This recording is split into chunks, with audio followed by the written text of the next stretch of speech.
Scott Riley और Josh को gold दिखाता है। उसे लगता है कि ये किसी और सिंकहोल से गिरा होगा। राइली को स्कॉट सही लगता है। जॉश ईव से बहुत गुस्सा होता है। टाई को जब होश आता है तो वो बंधा होता है। पारा उसकी हेल्प करती है। सब डायना का फ्यूनरल करते हैं। सब डिसाइड करते हैं कि मैरीबेथ अपनी गन उन्हें दे दे। मैरीबेथ समझाने की कोशिश करती है कि उसने कुछ जानकर नहीं किया। लूकस दोनों को क्लियरिंग में ना रहने के लिए वोटिंग करवाता है।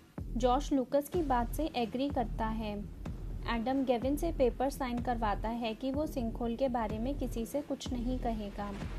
सोफिया गेविन से मिलने आती है। रेबेका के साथ हुई बातें वो उसे बताता है। जो डेट रेबेका ने बताई थी गेविन को तभी अडॉप्ट किया गया था। सोफिया ने भी सेम एनडीए साइन किया होता है। गेविन सोफिया से उसकी बर्थ फैमिली के बारे में पता करने के लिए कहता है। पारा टाई की चोट पर दवाई करती है। वो बताती है कि लाइट से पहले भी लोग आ चुके हैं।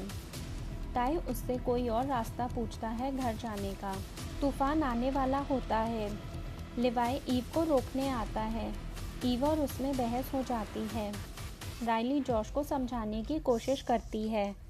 सैम सबका गुस्सा ठंडा होने तक वेट करने के लिए कहता है। स्कॉट सबको वार्न करता है कि बहुत तेज तूफान आने वाला है। मैरीबेथ लूकस से बात करने की कोशिश करती है लेकिन वो उससे बात नहीं करता। लूकस पर पोल गिरने वाला होता है। मैरीबेथ उसे बचाने की कोशिश करती है लेकिन वो दोनों पत्थरों के बीच में फंस जाते हैं। मैरीबेथ हेल्प के लिए चिल्लाती है। सभी उन्हें बाहर निकालने की कोशिश करते हैं। भारी होने की वजह से कोई पत्थर हटा नहीं पाता। लिवाई पत्थर तोड़ने के लिए कहता है। टोनी बताता है कि उसने रास्ते में एक ट्रक को देखा था। जॉश और राइली ट्रक चेक करने जाते हैं। सोफिया को गेविन के रिकॉर्ड्स मिल जाते हैं। डायना की फ़ोटो देखकर गेविन को उसका विजन आता है।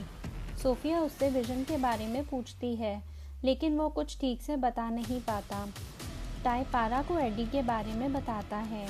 वो उसे साइलस की डिस्क्रिप्शन बताता है लेकिन पारा को ट्रस्ट होता है कि साइलस ऐसा कुछ नहीं कर सकता।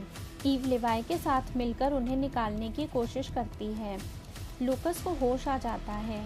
मैरीबेथ उसे सारी बात बताती है। वो हेल्प के लिए चिल्लाते हैं।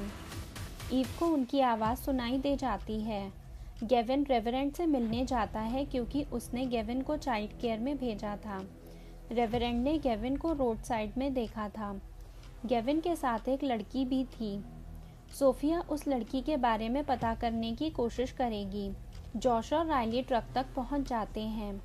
वो एक वार्डरोब ट्रक होता है। राइली जॉश को ईव के लिए समझाती है।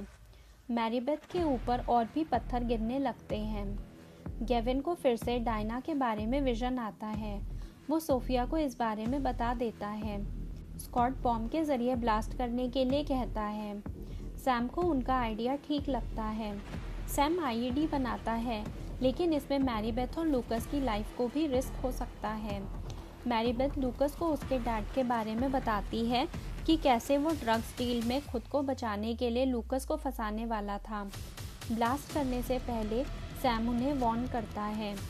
वो ब्लास्ट कर देता है। वो दोनों सेफली बाहर निकल जाते हैं। तूफान तेज़ होने की वजह से जॉश और राइली ट्रक में ही रुक जाते हैं। सोफिया को उस लड़की के बारे में डिटेल्स मिल जाती हैं।